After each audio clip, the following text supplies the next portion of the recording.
तु मां शक्यसे द्रष्टुम् अनेनैव स्वचक्षुषा दिव्यं ददामि ते चक्षुः పశ్య మే యోగమైశ్వరం. పరమేశ్వరుడైన భగవానుడు ఈ లోకంలోకి అవతరించినప్పుడు ఆయనకి 2 రకాల స్వరూపాలుంటాయి. ఒకటి ప్రాకృతిక కళ్ళతో చూడగలిగే భౌతికమైన స్వరూపము, మరొకటి దివ్య దృష్టితో మాత్రమే చూడగలిగే దివ్య స్వరూపము. ఈ విధంగా మనుషులు ఆయన్ను భూలోకంలో అవతార సమయంలో తప్పకుండా దర్శిస్తారు, కానీ ఆయన యొక్క ప్రాకృత రూపంలోనే చూస్తారు. ఆయన యొక్క దివ్య స్వరూపం వారి యొక్క ప్రాకృతి కన్నులకు కనబడదు. ఈ కారణం వల్లనే ఈ భౌతిక ప్రపంచపు జీవాత్మలు భగవంతుడు ఈ భూలోకంలో అవతరించినప్పుడు ఆయన్ను గుర్తించలేరు. శ్రీకృష్ణుడు ఈ విషయాన్ని 9వ అధ్యాయంలో 11వ శ్లోకంలో చెప్పి ఉన్నాడు.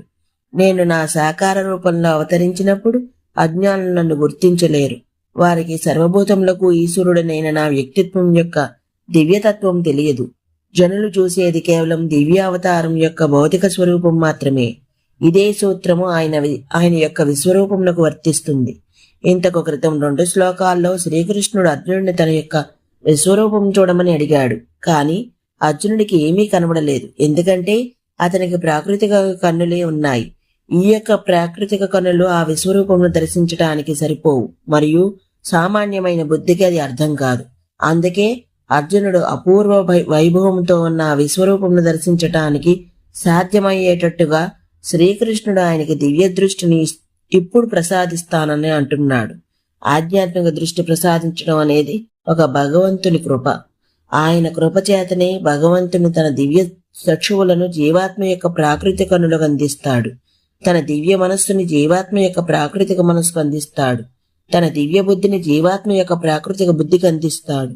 తదుపరి భగవంతుని దివ్యమైన ఇంద్రియములు, మనస్సు మరియు బుద్ధి కలిగి ఉన్న జీవాత్మ ఆయన యొక్క దివ్య స్వరూపాన్ని చూడగలుగుతుంది, స్మరించగలుగుతుంది మరియు దాని అర్థం చేసుకోగలుగుతుంది.